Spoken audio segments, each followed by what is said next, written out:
Yo, what's going on, friends? You ever wonder what the worst perk in Dead by Daylight is? Of course you have, so I'm gonna tell you.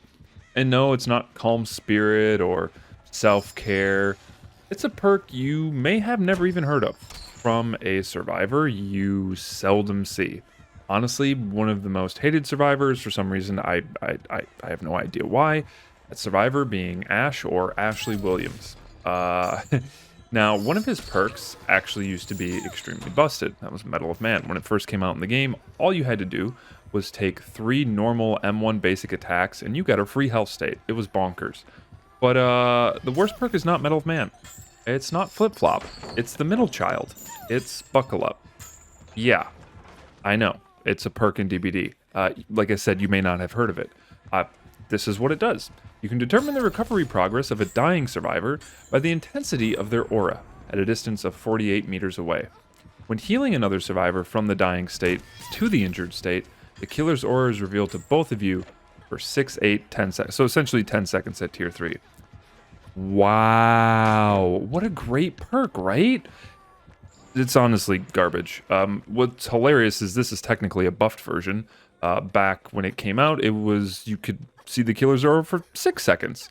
Cool. What a change. What a huge buff. An extra 4 seconds. Now, don't get me wrong, this whole being able to see the killer's aura thing is kind of cool. But I mean, realistically, what is this perk going to do for you? You can see the recovery progress of a dying state survivor. Who cares? What? Why? This perk is pretty much useless. It's a wasted slot if you equip this perk. Not to mention the fact that this perk is technically a teachable locked behind a licensed character, so basically money. But regardless, so how this perk works is when you're in game, the survivor's aura, if they're not recovered, is more of a pinkish hue. And then when they're close or fully recovered, it becomes white. You can see it here. I was playing this game, I was running the perk, and it's basically how it works. But realistically, how often are your teammates going to be slugged on the ground to the point where you need or benefit from a perk telling you how close they are to being fully recovered? Most survivors who are worth their weight in anything, or even halfway good, will just know that assuming a survivor starts recovering when they get put into the dying state, it only takes about 20 to 30 seconds for them to be fully recovered. So assuming you don't run over the survivor as soon as they go down, chances are they're going to be anywhere between 70% and fully recovered. I just don't see a world in where this perk actually does anything super useful. Not only is it super niche, I mean, okay, let's take for instance the second part, being able to see the killer's aura when you pick a person up. Now, barring a non-stealth killer, if you don't hear the killer's terror radius, they're probably not going to be close to you to even do anything anyway. So why do you care? I guess maybe so you or your teammate don't run in the direction of the killer, but I mean, for the most part, you should have good game sense to know generally what part of the map the killer's in if they're not near you. If you're in the killer's terror radius, chances are you can see them. So I don't really see what seeing their aura really does for you. Now, hear me out. There's a lot of situations where the killer will slug survivors for like a 4K, or in certain situations where maybe they want to kick a gen or they can take on another chase.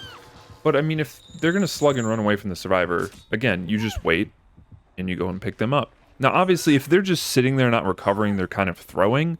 So I guess it's kind of cool to know if they're just not doing what they should be doing. I mean, otherwise, if you see them crawling around on the ground, chances are they're not recovering.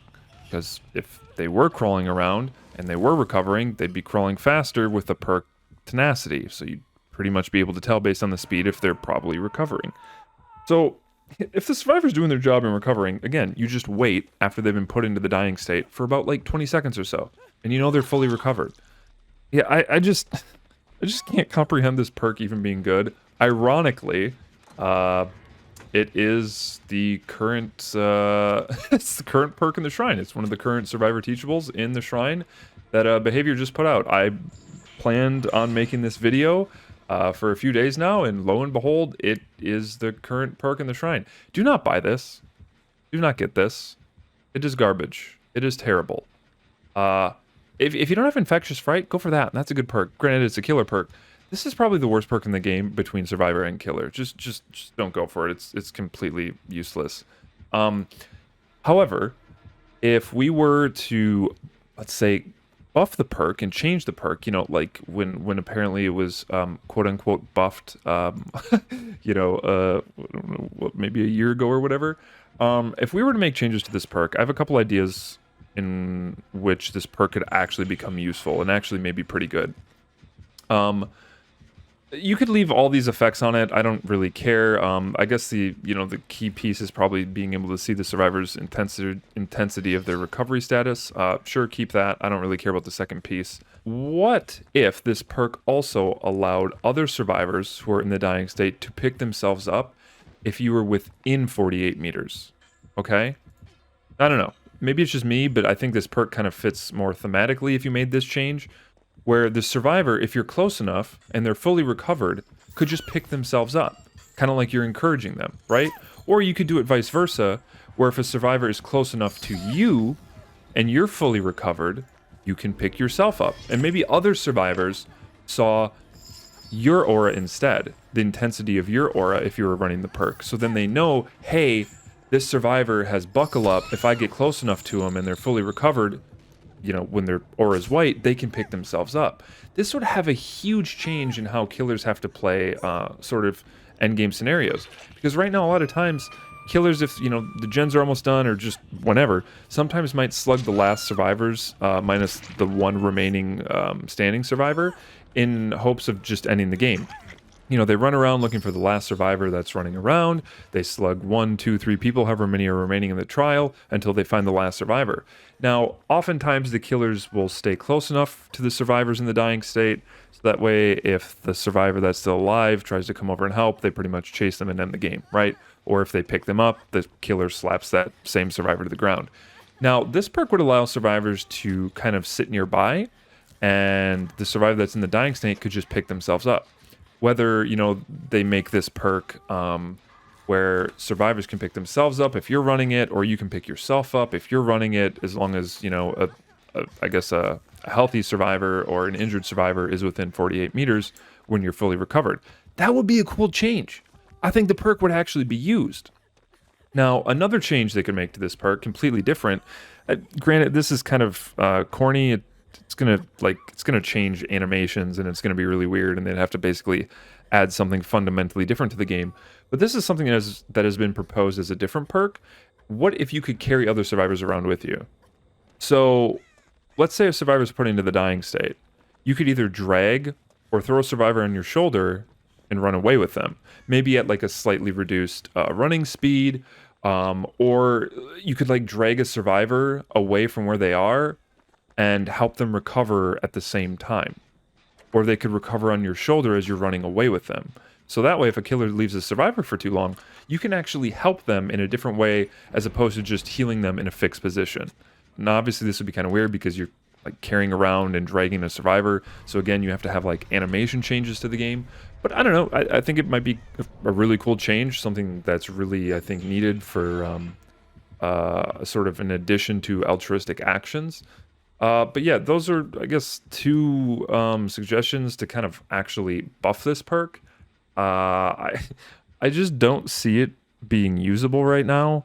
It's literally a meme. I mean, I will see 1v1 tournaments or, people 1v1ing a killer for fun, and maybe they're allowed certain perks or a certain number of perks, and usually people just put on buckle up as a meme.